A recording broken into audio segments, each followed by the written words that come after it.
Naam, ni siku nyingine tena, Alhamisi ya tarehe 10 mwezi wa 4 mwaka 2025. Pasi na shaka utakuwa mzima na buheri wa afya, mtazamaji wa Mlimani TV. Karibu sana katika kipindi hiki cha Mlimani leo asubuhi, na hii ikiwa ni Jahara sehemu ya kwanza, sehemu mahususi kabisa kwa ajili ya kujadili mada kadha wa kadha, ikiwa ni katika nyanja ya kiuchumi, kisiasa, bila kusahau nyanja mama ya kijamii. Jina langu ni Emmanuel Muhela, na leo hii kwa namna pekee tutakwenda kuangazia uelewa wa jamii kuhusu bima ya afya na umuhimu wake. Na leo hii hasa tutajikita katika mfuko wa bima ya afya ya jamii ICHF iliyoboreshwa. Sasa katika kuliangazia hili, mgeni wangu hapa studio ni Happiness Mapunda. Yeye anahusika moja kwa moja na uandikishaji wa mfuko huo wa bima ya afya, akihudumu katika zahanati ya Manzese hapa jijini Dar es Salaam. Happiness Mapunda, karibu sana katika studio zetu za Mlimani TV. Asante sana. Naam, barabara kabisa mtazamaji, unaweza kushirikiana nasi katika mitandao yetu ya kijamii. Pale Instagram unatupata kama Mlimani TV Official, lakini YouTube unatupata kama Mlimani TV UDZ. Karibu sasa mtazamaji, tuanze sote na mpaka pale tutakapotamatisha pamoja.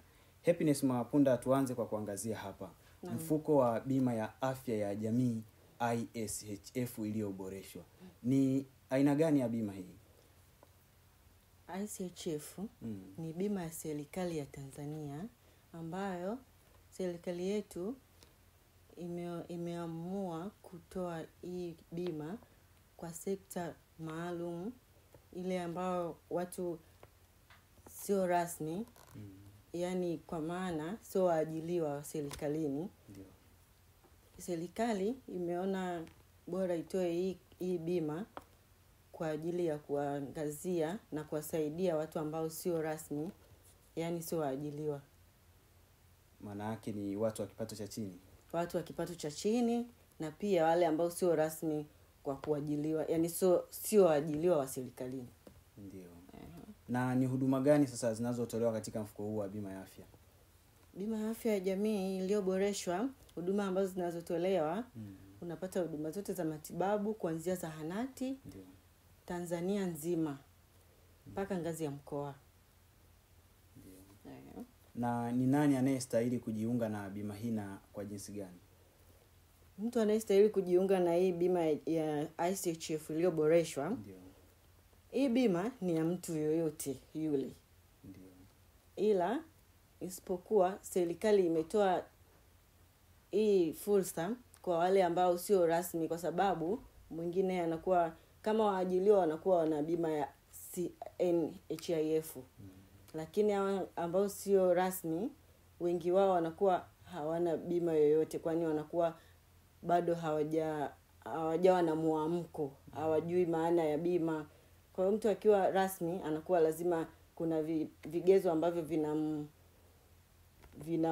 vinamgusa kwamba lazima awe na bima ya afya kwa ajili ya kujikimu kiafya, ili awe anaweza kufika kazini kwa wakati. Na pengine gharama labda za mtu kuipata bima hii ni zipi? Gharama za kupata hii kadi ya bima ya ICHF, gharama zake kwa mtu mmoja ni shilingi 40,000. Ndio. Na familia isiyozidi watu 6 ni shilingi 150,000. Kwa muda gani? Bima hii mwanachama yeyote atakapopatiwa hii kadi yake ana uwezo wa kupata huduma za matibabu ndani ya mwaka mzima. Na pia pale atakapopatiwa hii kadi yetu ya ICHF, inaanza kufanya kazi baada ya siku 14. Baada ya siku 14 ndio anaruhusiwa kupata matibabu. Kwa nini iwe ni baada ya siku 14 mara baada ya kupata kadi? Kwa nini isiwe ninapopewa kadi yangu tu nianze kunufaika na hii bima ya afya? Asante. ICHF serikali yetu imetoa urahisi wa kutoa hizi kadi za bima ya ICHF kwa wanachama ambao sio rasmi, kwa ajili ya kuwapatia hii kadi. Bima hii mwananchi atakapopatiwa inaanza kufanya kazi baada ya siku 14, kwa sababu anapoandikishwa pale kadi inaanza kuenrollmentiwa, yani inaingizwa kwenye mfumo mpaka itakapoanza kukaa sawa kwenye mfumo ni inachukua ndani ya siku 14. Ndio. Sawa, lakini katika jamii kumekuwepo kuna makundi tofauti tofauti ambao wapo kwenye hali ya chini kama ulivyosema bima hii inawahusu. Je, nyinyi ni ipi mikakati yenu sasa katika kuwasaidia makundi maalum hususan ikiwa ni wazee pamoja na watu wenye ulemavu? Asante. Bima ya afya ya ICHF ipo kwa ajili ya kusaidia watu tofauti tofauti ambao walio sio rasmi, na pia hasa kwa wale watu walio katika makundi maalum, yani ni watoto, wazee, walemavu, kwa sababu inaweza ikawasaidia kujikimu kimatibabu. Na pia tunahamasisha katika kwenye makundi maalum hasa, na pia kwenye vikundi tofauti tofauti kama vya vikoba. Tunafika kwenye mashule kwa ajili ya kuhamasisha hii kadi. Pia baada ya hapo, kwa wale watu ambao walio chini watu ambao waliokuwa walemavu, kuna ambao wanaowasapoti. Kipindi hicho ambacho tunachoenda kuwapa elimu au kuhamasisha kuhusiana na umuhimu wa hii bima, huwa tunafika kwenye uongozi wao. Na pia kipindi tunapofika kwenye uongozi wao, hao watu waliokuwa kwenye makundi maalum, wasimamizi wao tunawashauri, na pia baada ya hapo wanawasapoti kupata hii kadi. Ndio. Na sio walemavu tu, mpaka waathirika huwa wanakuwa na wasimamizi wao. Ndio. Na mtazamaji wa Mlimani TV, kama ndo kwanza utakuwa unaungana nasi, ni kukumbushe tu kuwa hii ni Mlimani leo asubuhi, na tupo katika kipengele cha Jahara sehemu ya kwanza. Na leo kwa namna ya pekee tunaangazia uelewa wa jamii kuhusu bima ya afya, na hususan leo tumejikita zaidi katika kuangalia mfuko wa bima ya afya ya jamii iliyoboreshwa ICHF. Mgeni wangu hapa studio ni Happiness Mapunda, yeye akitokea katika yeye ni afisa uandikishaji kutokea kwenye mfuko huo wa bima ya afya ya jamii iliyoboreshwa, akihudumu katika zahanati ya Manzese. Bado uko nami Emmanuel Mwela, na bado yako mengi sana ya kujifunza hapa studio. Happiness Mapunda, nirejee kwako tena. Karibu. Pamoja na jitihada zote hizi mnazozifanya kuhakikisha wananchi wanapata bima hii ya afya, je, jamii yenyewe imekuwa na mwitikio gani kuhusu kujiandikisha na bima hii ya afya? Asante. Jamii ina mwitikio sababu kipindi ambacho tunachoenda kuhamasisha huwa wanavutiwa na pia wanajiandikisha. Tulianza tangu mwaka 2008 na 18 mpaka mwaka huu, idadi ya watu waliojiandikisha ni wengi sana, na bado tunaendelea kuhamasisha. Hivyo tunaomba watazamaji waendelee kutusikiliza na kutuangalia, pia na washauri wajiunge na hii kadi, watapata manufaa. Lakini pia kumekuwepo na changamoto kubwa ya watu kupata bima ya afya, lakini inapofikia swala la kupata matibabu kunakuwa kuna changamoto, wanapangishwa foleni, hawapati huduma kwa wakati. Hii inakuaje katika mfuko huu wa bima ya afya ya jamii? Katika mfuko wa jamii, yani ICHF, hii bima kiukweli serikali imejipanga, na pia imeweka wasimamizi kuanzia vituo vya afya mpaka hospitali za mikoa. Kiukweli kwa sisi ambao tunaotoa huduma huku, kama mimi ninaitoa huduma zahanati, kituo cha afya, kituo changu cha afya ni Sinza, Palestina, kuna Tandale, kuna Magomeni. Hivyo vituo vyote mpaka Mwananyamala na hospitali zote za mikoa Tanzania nzima, kuna maafisa ustawi wa jamii. Ndio hao wanashughulika na hawa wanachama ambao wanaoenda kupata huduma za matibabu hapo kituoni. Ikitokea kuna mtu ana changamoto, anawahi kufikisha pale, anapata matibabu haraka sana. Wapo pia ambao wameshafikisha changamoto hizo na mkawafanyia utatuzi? Wapo waliofikisha changamoto kwa ajili ya foleni hapa na pale, ni changamoto pia. Ndiyo. Kwa sababu kila mtu anaumwa na pia kuna yule wa keshi. Mwingine atakuja atasema kwa nini huyu amehudumiwa, na ndio maana maafisa ustawi wa jamii waliopo kwenye hivyo vituo wapo kwa ajili ya kuwasaidia watu wa ICHF wenye kadi hizo, kwa ajili ya kuwarahisishia matibabu ili waweze kutuletea watu wengine ili tuweze kuhamasisha, kuendelea kuhamasisha na kuandikisha. Sawa, lakini pia bima hii ya afya hususan umesema inawagusa sana watu wa jamii na watu wa hali ya chini. Vipi sasa viongozi wa serikali za mitaa pamoja na viongozi wa taasisi za kidini, wao wamekuwa wana mchango gani katika kuhamasisha wananchi kujiunga na aina hii ya bima? Viongozi wa serikali ya mtaa na viongozi wa kidini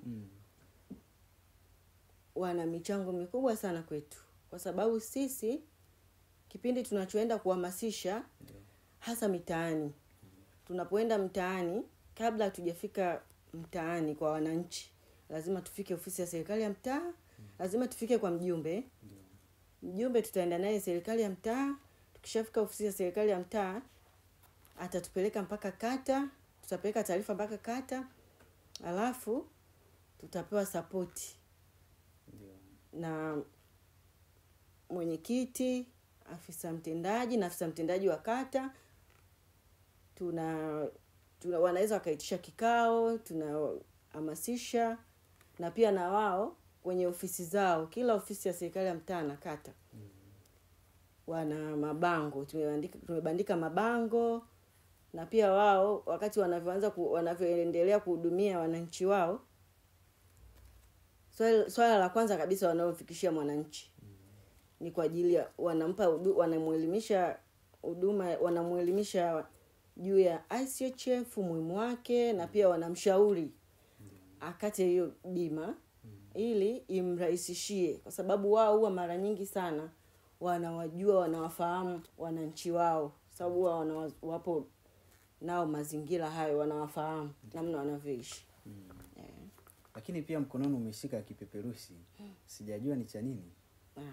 Hichi kipeperushi nilichokishika hapa ni cha bima ya ICHF, ambacho serikali yetu imetuwezesha vitu vingi sana.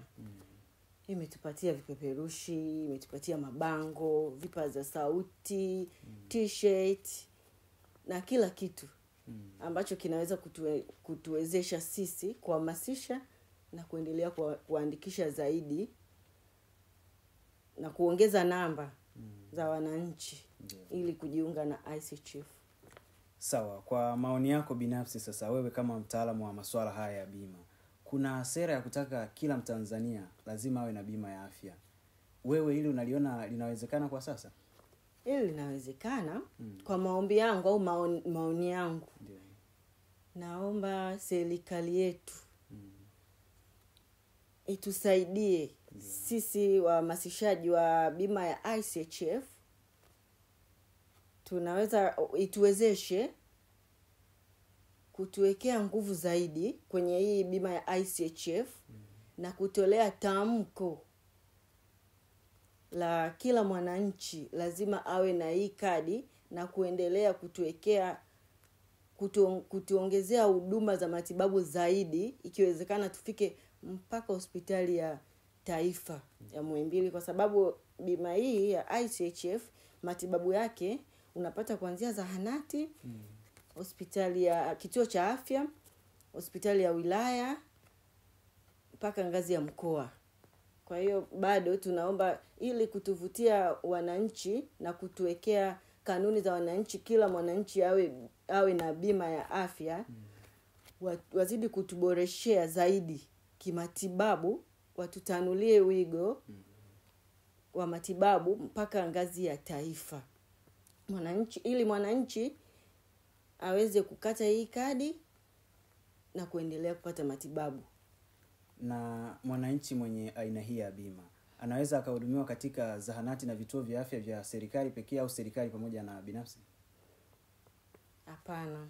Mwananchi mwenye hii kadi ya bima ya ICHF anaruhusiwa kutibiwa, kupata huduma za matibabu kuanzia zahanati mpaka ngazi ya mkoa, kwa sababu hii kadi ya bima ya afya ya jamii iliyoboreshwa ni lengo kuu la serikali ya Tanzania.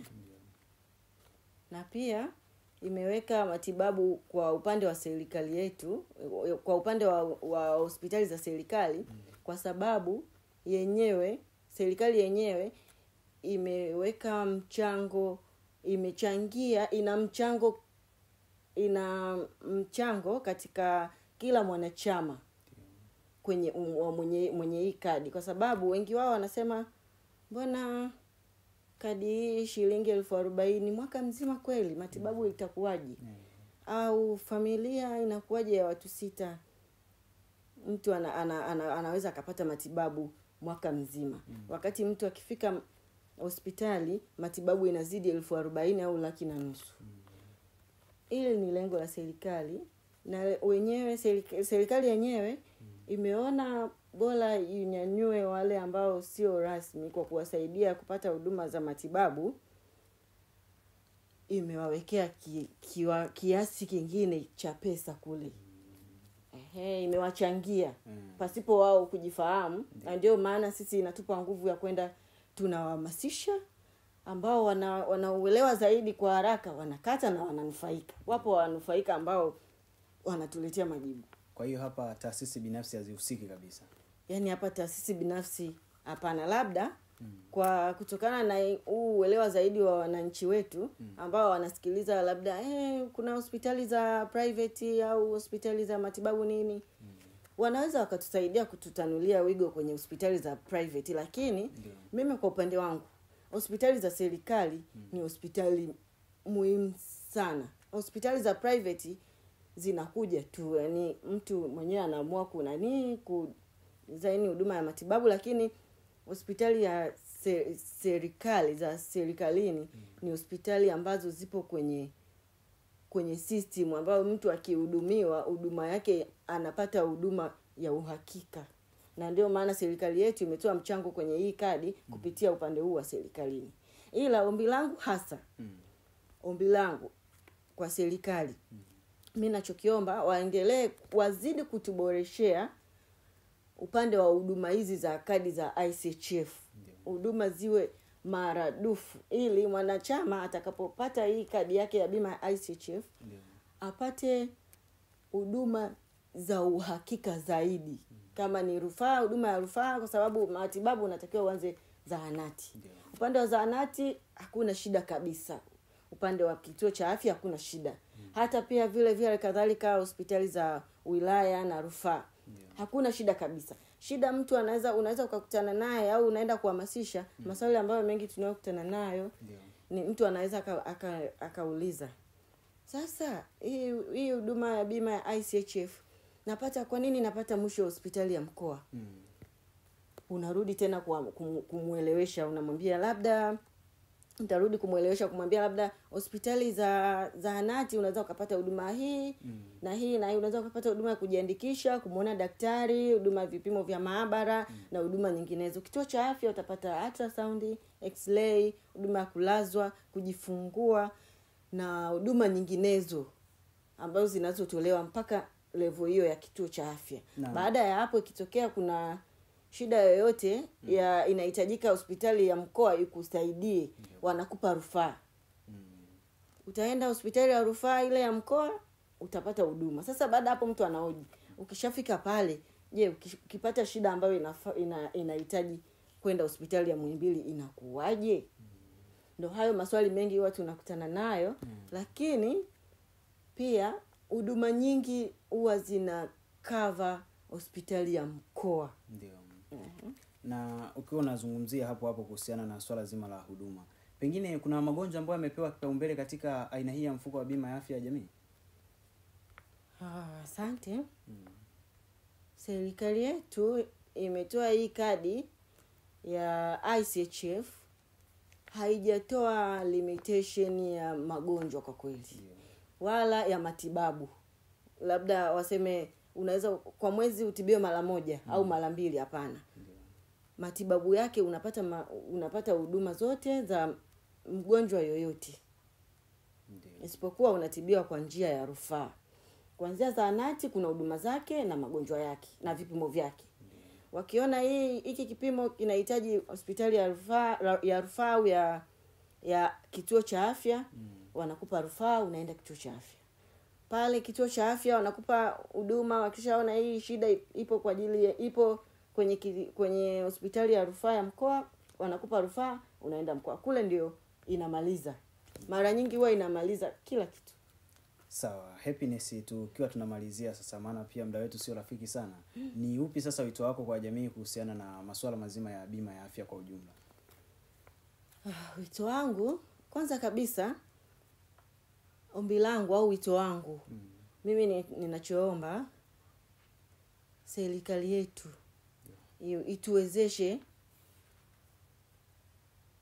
ituwezeshe sisi mawakala au maafisa waandikishaji kutuwekea nguvu ya matibabu. Kuhusiana na masuala ya uhamasishaji tuko vizuri, tunahamasisha, tuko chini ya mratibu wetu, tunahamasisha, yani tuko kwenye uhamasishaji, tuko vizuri. Isipokuwa tu maoni yangu, naomba serikali yetu ituwekee uhakika zaidi wa matibabu. Na jamii yenyewe unaiambia nini sasa? Jamii naishauri kuwa wajiunge, manufaa yapo. Wapo watu ambao waliotuletea majibu, matokeo, mwingine shukrani zipo. Simu zinapigwa kila dakika. Yaani ukikaa mtu anapiga, asante nimepata huduma hii na hii, kwa hiyo nikipata hivyo huwa nafarijika. Ila maoni yangu, ninachoomba wananchi waendelee kujiunga. I say Happiness, mimi nikushukuru sana. Asante. Karibu tena katika studio zetu za Mlimani TV. Asante. Na mtazamaji wa Mlimani TV, huyo aliyetoka kumsikia hapo ni Happiness Mapunda. Yeye ni afisa uandikishaji kutoka mfuko wa bima ya afya ya jamii iliyoboreshwa. Nilikuwa naye hapa studio, ameeleza mengi kuhusiana na swala zima la bima ya afya, mfuko huo wa jamii iliyoboreshwa, huku akiwasisitiza wananchi waendelee kujiunga na mfuko huo wa bima ya afya ili waweze kupata matibabu kwa urahisi na kunusuru afya zao. Mpaka kufikia hapo tutakuwa tunafikia tamati ya kipindi hiki cha Mlimani leo asubuhi, na leo tulikuwa tunaangazia uelewa wa jamii kuhusiana na bima ya afya, na hasa tukijikita katika mfuko huo wa bima ya afya ya jamii. Jina langu ni Emmanuel Mwela, Mlimani TV, elimu kwanza, vipindi bado vinaendelea. Kwa heri na wakati mwema.